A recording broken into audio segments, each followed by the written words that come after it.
اردو اسٹورینز میں خوش آمدید۔ دوستو، اللہ تعالیٰ نے فرعون کی ہلاکت کا قرآن شریف میں ذکر فرماتے ہوئے ارشاد فرمایا ہے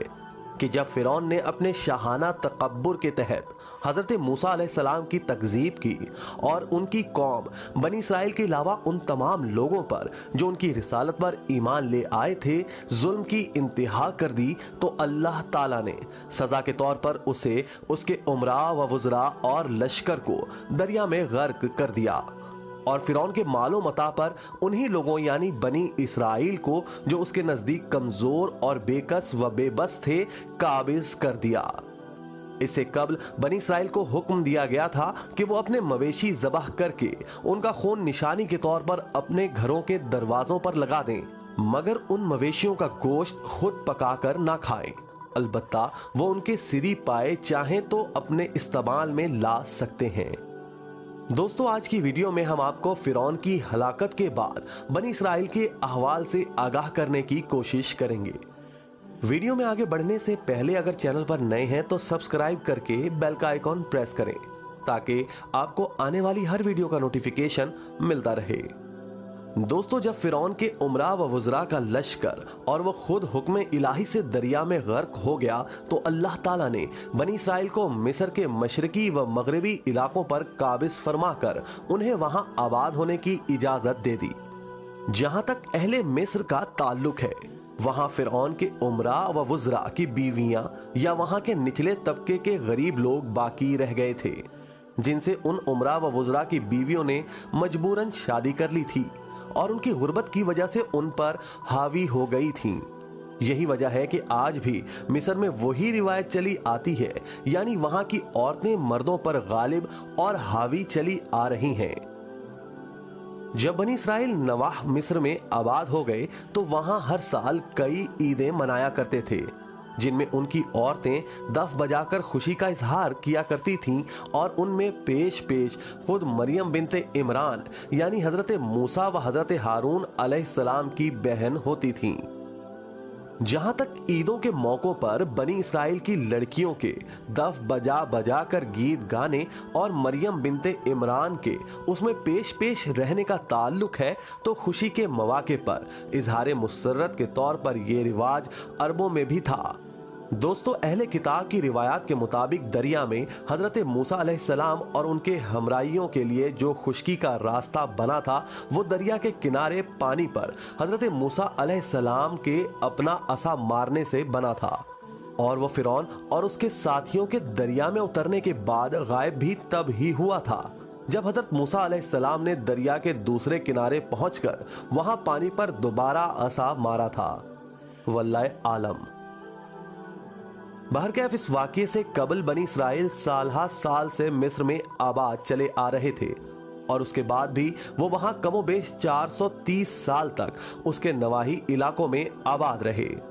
اس زمانے میں بنی اسرائیل نے حضرت موسیٰ علیہ السلام سے گزارش کی تھی کہ انہیں بھی قوم فرعون کی طرح اصنام تراشی کی اجازت دی جائے،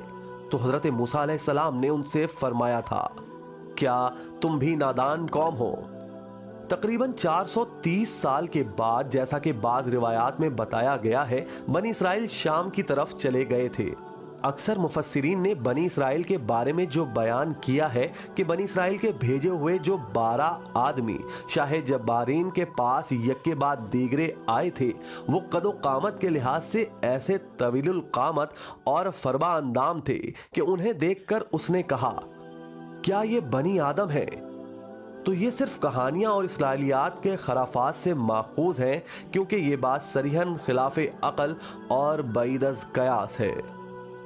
اسی طرح تلک جبارین کی بابت جو یہ بتایا جاتا ہے کہ اس کا بھیجا ہوا جو مسمى اوج بن انک شخص بنی اسرائیل کی طرف بھیجا گیا تھا تاکہ وہ انہیں ایک ایک کر کے ہلاک کر دے، اس کا قد 3330 گز اور 1/3 گز تھا،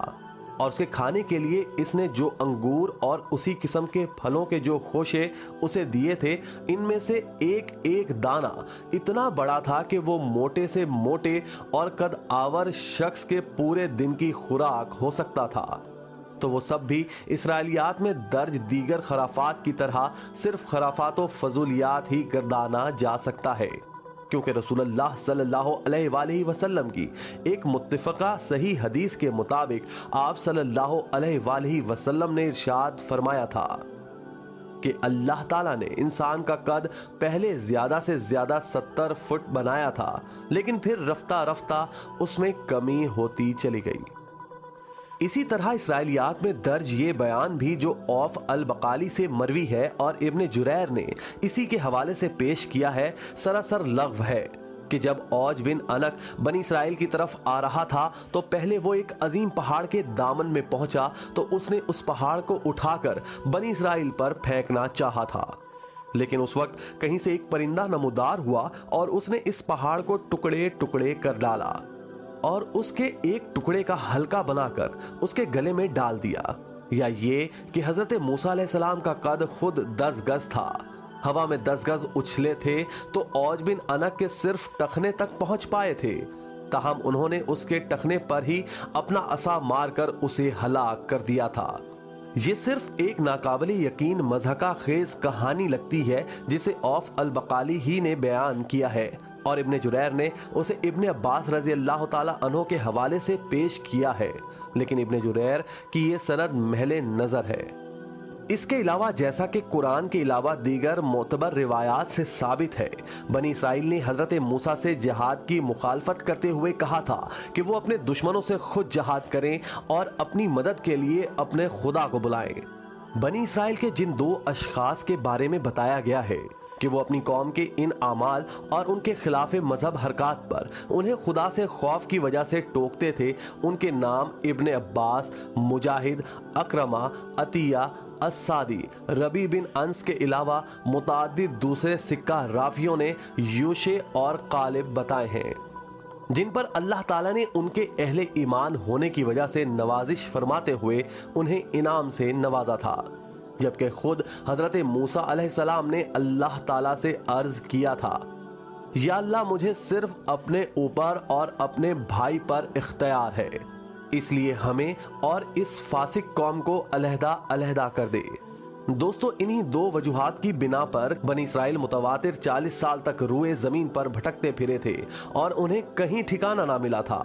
اور وہ سب کے سب سوائے یوشع اور قالب علیہ السلام کے سوا ہلاک ہو گئے تھے، کیونکہ انہی دونوں نے حضرت موسیٰ علیہ السلام کی رسالت پر ایمان لا کر ان کی حمایت کی تھی۔